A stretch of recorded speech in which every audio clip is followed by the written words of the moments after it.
कल युग केवल नाम आधारा, सुमिरि सुमिरि नर उतरहि पारा।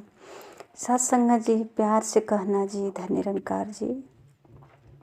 सत्संग जी, इस चौपाई में ऐसा रहस्य है जो कलयुग में केवल नाम का आधार लेकर के मानव अपने जीवन का कल्याण कर सकता है। ऐसा क्या है कलयुग में? सत्संग जी, एक दृष्टांत आता है कि जब रावण माता सीता को हरण करने की तैयारी कर रहा था, तो सत्संग जी कहते थे कि रावण जो है एक साधु का भेष बनाया था, और साधु का जब भेष बनाया तो वहाँ मंदोदरी पूछते हैं कि प्रभु आप अब जब सीता को हरण करना था तो राम का भी भेष आप बना सकते थे, आप साधु का भेष क्यों बनाए हैं? साधु के भेष में भिखारी लग रहे हैं। जब साधु का भेष में अभी तो सीता को हरण करने के लिए सोच रहे थे तो भिखारी लग रहे हैं। अब सोचिए जब सीता को हरण करके लाएंगे तो कैसा लगेंगे। तो सत्संग जी कहते हैं कि आप राम का भी भेष में जा सकते हैं सीता को लाने।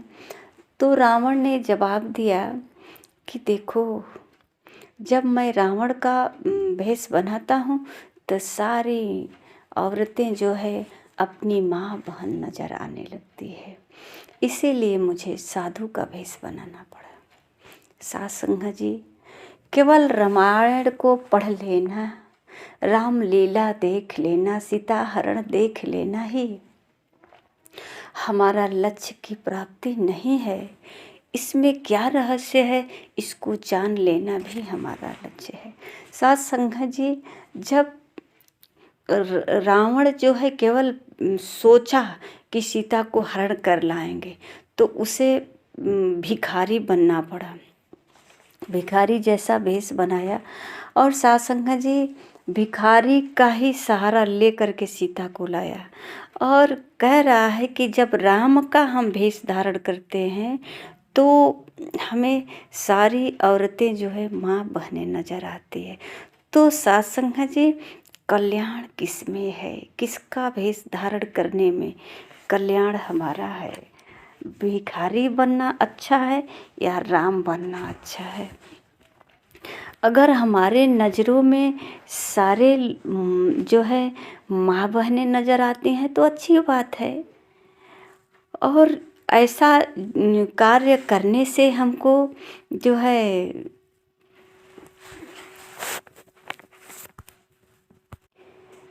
नकली भेष बनाना पड़ता है किसी को नुकसान पहुंचाने के लिए या किसी को कष्ट देने के लिए। तो सत्संग जी, कष्ट तो हमको भी होता है, तो हम ऐसा काम क्यों कर रहे हैं?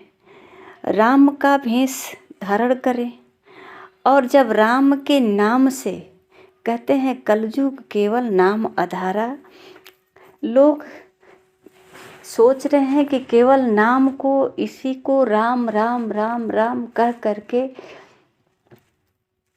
सत्संग जी, ऐसा नहीं है। इस राम को जानना पड़ेगा। जैसे कि त्रेता में रावण थे और द्वापर में कंस थे, ये जो है दुर्योधन थे, और सत्संग जी आज जो है सबके अंदर मैं बन गया है। मैं अहंकार जो बना है कि मैं ये कर लाऊंगा, किसी का नुकसान कर दूंगा, मैं किसी का नुकसान पहुंचा दूंगा, उसे कष्ट दूंगा, इस तरह का जिसके अंदर है यही रावण है। इसलिए कहा गया है कि नाम का आधार जब लेंगे तो नाम का आधार लेते ही ये मैं नाम का जो रावण है, कंस है, दुर्योधन है, ये इसका विनाश हो जाएगा। और जो मानव के मन में अधर्म का जो अंकुर निकल रहा था, जो अधर्म करने जा रहे थे, सोच रहे थे या अधर्म कर रहे थे, ये सब जो है समाप्त हो जाएगा। केवल इस नाम का आधार लेने से, किस नाम को हम जान गए हैं? राम को, जो हर घट में रमा हुआ राम है, कण में रमा हुआ राम है।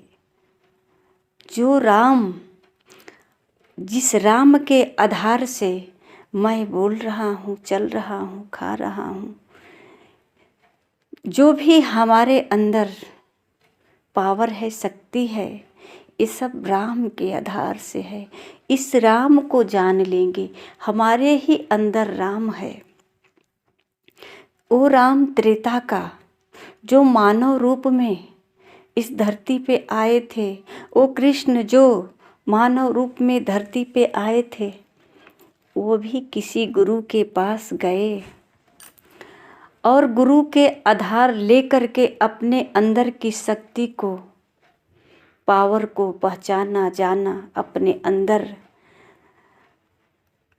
रमे हुए राम को जान करके गुरु के पास उनको भी जाना पड़ा। साथ संगत जी, आज कलयुग में कितनी सहज भक्ति बताई है संतों ने कि कलयुग केवल नाम आधारा, सुमिरि सुमिरि नर उतरहि पारा। तो साथ संगत जी, किसका नाम का स्मरण करें? कौन भगवान बड़ा है? इस संसार में इतने देवी देवता हैं, भगवान हैं, किसके नाम से स्मरण करें? किसका नाम सुमिरें? जो हमारे जीवन का कल्याण हो, जो भव सागर से पार हो। साथ संगत जी, अगर राम के थोड़ा सा सोचते हैं कि राम जैसा बन जाए, तो ये सारे रावण कह रहा है कि सारे औरतें माँ बहने लगती हैं, दिखने लगती हैं। तो साथ संगत जी, अच्छी तो बात है, हम राम का स्मरण करेंगे, राम का नाम लेंगे, राम जैसे बनना चाहेंगे और राम जैसे बनने के लिए, राम को जानने के लिए गुरु के पास जाना ही होगा। क्योंकि राम ने राम बना गुरु के पास जाकर, कृष्ण ने कृष्ण बना गुरु के पास जाकर। और साथ संगत जी, महापुरुष कहते हैं कि एक राम दशरथ का बेटा, एक राम घट घट में लेटा, एक राम है सकल पसारा, एक राम है सबसे न्यारा। कौन सा राम का नाम जपें? जो सबसे न्यारा है। इस राम का नाम का आधार लेकर के हम भवसागर से पार हो सकते हैं। और इस राम के आधार से किसी की नैया कभी डूबती नहीं है, न डूबी है, न डूबेगी, जो इस राम का नाम का आधार लेगा। और जो राम का नाम का आधार लेगा, साथ संगत जी, उसे हर औरतें माँ बहनें नजर आएंगी। और जब हर औरतें माँ बहनें नजर आएंगी, तो माँ बहन तो प्रिय हैं। और गलती से भी गलती नहीं हो सकता है। किसी के प्रति हमारे मन में जो रावण रूपी मन अंदर खुरेफात कर रहा है, इसके अंदर एक सहजता आएगा, सहजता का भाव आएगा, नम्रता आएगा, प्यार आएगा, जो सब अपने महसूस होंगे। सबके प्रति एक मोहब्बत का ऐसा भाव आएगा जिसमें किसी के दर्द में भी शामिल होंगे, किसी के सुख में भी शामिल होंगे, दुख में भी शामिल होंगे। हर वक्त केवल सेवा का ही भाव रहेगा, केवल सबके परोपकार का ही भाव रहेगा। किसी को नुकसान पहुंचाने का हमारे अंदर भाव नहीं आएगा। और साथ संगत जी कहते हैं कि मानव का पहचान, इंसान का पहचान इंसान के वेशभूषा से नहीं होता है। इंसान का पहचान इंसान के कर्मों से होता है। अगर टाई कोट पैंट लगा करके विचारधारा अगर सही न हो तो उसको भी अपना पहचान छुपाना पड़ता है। अगर बहुत बढ़िया पोशाक पहना करके अच्छी सी गाड़ी में बैठा करके अगर कार्य उसका सही नहीं हो, दुष्कर्म हो, तो अपने ही बाप कह देता है ये मेरा बेटा नहीं है। अगर अच्छा कार्य करता हो, अच्छा कर्म करता हो और वो पैदल ही चले, हर गरीबों के साथ अपना उपकार वाली मनों में जो उत्साह है उसे हमेशा बरकरार रखे। हर कोई यही कहता है कि ये बहुत व्यवहारिक हैं, इनका व्यवहार बहुत अच्छा है, बहुत संस्कारी है। ऐसे सुन करके हर कोई कह सकता है कि ये मेरा ही बेटा है, मेरा ही भाई है, मेरा ही रिश्तेदार है। रिश्ता जोड़ना नहीं पड़ता है, अपने आप जुड़ जाता है। तो साथ संगत जी इसलिए जो है मानव की पहचान मानव के महंगे कपड़े से नहीं, उसके कर्मों से होता है कि हाँ इनके अंदर इंसानियत है, ये अच्छे हैं। अच्छे कपड़े जो हम कपड़े लेते हैं दुकान से, उस दुकान के सामने चाहे लेडीज का हो या जेंट्स का हो, वही पोशाक पहना करके पुतले को भी खड़ा कर दिया जाता है। और साथ संगत जी वही कपड़े लाकर हम भी पहनते हैं। क्या फ़र्क हुआ? फ़र्क यही है कि हमारे अंदर जो हमारा कर्म है इंसान का है, उसके अंदर वो पुतला है, केवल शो पीस है, वो केवल दिखावा है। कहीं ये साज सज्जा हमारा भी तो दिखावा नहीं है, केवल इसी तरह दिखावा ही चलता रहा। तो साथ संगत जी कहते हैं कि पैसा तो इंसान को ऊपर तक ले जा सकता है, पर इंसान पैसे ऊपर नहीं ले जाएगा। किस ऊपर की बात करते हैं?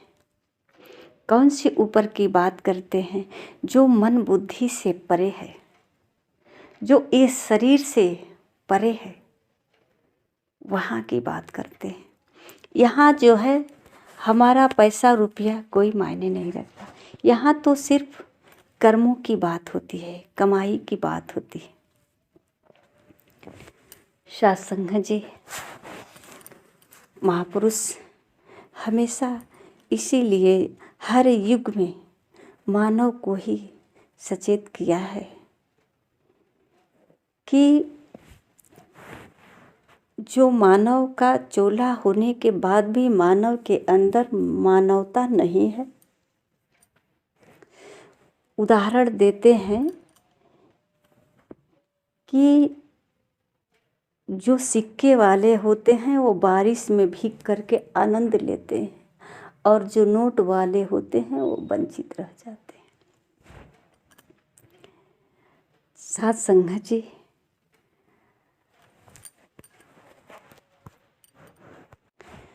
बड़ी कमाई छोटी कमाई से क्या फ़र्क पड़ने वाला है?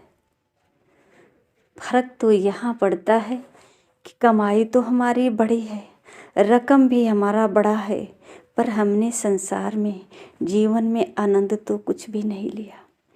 इस मोटे रकम को इकट्ठा करने में रात दिन एक किया, झूठ साच बोलने में, गद्दारी करने में, कल छल करने में, छल से कल से जैसे भी धोखाधड़ी से इसको इकट्ठा किया, पर जीवन में आनंद तो नहीं आया। खुलेआम घूम करके हमने तो कभी शेयर नहीं किया, खुलेआम घूम करके हमने खुले हवा का कभी झोंका से नहीं लड़ा, खुले हवा का झोंका का आनंद नहीं लिया, कभी नदियों का लहरों का आनंद नहीं लिया, कभी खुले बगीचे का आनंद नहीं लिया। हर समय अपने को कोने में छुपा कर रखा। साथ संगत जी, ये जीवन छुपने और छुपाने के लिए नहीं है। इंसान चाहता तो है कि हमें पर मिले, कि हम ऊपर उड़े। कहते हैं कि पंछी इंसान चाहता है कि उड़ने के लिए पर मिले, और पंछी चाहता है कि हमको रहने के लिए घर मिले। कितनी बड़ी बात बोलते हैं साथ संगत जी। जिसका जो कर्म है सिर्फ वही अच्छा लगता है और वही उसका धर्म है। आइए साथ संगत जी, जो हमारे लिए महापुरुषों का वाणी है, चाहे वो धार्मिक पुस्तकों के द्वारा है या मुखार बिंदु से जो सुन रहे हैं सत्संग में, कथाओं में, ये एक प्रेरणादायक है, ये हमारे लिए मार्गदर्शक है। इन शब्दों को सुनकर विचार करें कि जब रावण जो है सीता को हरण करने के लिए राम का भेष नहीं बना सकता है, तो साथ संगत जी भेष बनाने में इतनी शक्ति है, तो हम राम को अपने अंदर अनुभव कर लेंगे, जान लेंगे, तो ये कितनी बड़ी शक्ति है। साथ संगत जी, प्यार से कहना जी, धन्य निरंकार जी।